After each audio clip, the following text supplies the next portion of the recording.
Hello everyone, আসসালামু আলাইকুম। কেমন আছেন সবাই? আশা করি আল্লাহর রহমতে সবাই ভালো আছেন। আমরা চলে এসেছি আজ ইতনা ব্যানার্জি বাড়ি। ইতনা ব্যানার্জি বাড়ি ঐতিহাসিক একটা জায়গা, যে জায়গাটা না বললেই নয়।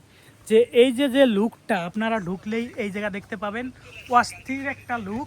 এই লুক অনুযায়ী আছে এখানে। ওই সামনের গেটটা আপনাদের পরে দেখাবো।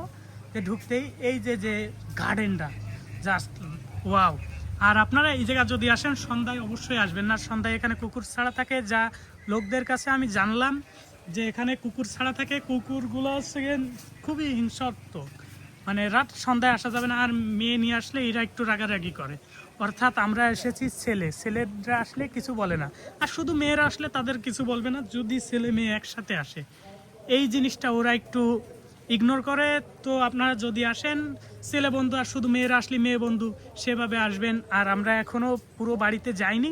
আপনারা যদি আসতে চান তাহলে ইতনা ব্যানার্জি বাড়ি জাস্ট ঘোরার জন্য ভাই অস্থির লেভেল। আপনারা সবাই এখানে চলে আসবেন ভাই ব্রাদাররা। আর বেশি করে আমার এই পেজটিকে ফলো দেন আর আমাকে সাপোর্ট করেন, যে আপনাদের এইভাবে আমি ব্লগিং ভিডিও দিতে পারি।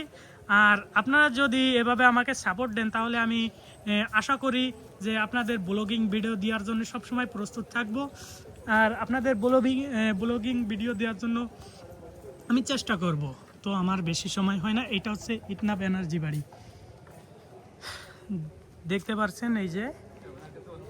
হ্যাঁ, সো আমরা এই কাকুর কাছে যাব, যাই একটু শুনবো যে কাকু এখান থেকে ঘোরা যাবে কি না, এই ব্যানার্জি বাড়ি সব কিছু এনাদের কাছে একটু শুনে টুনে আসি, দেখি এনারা কি বলে।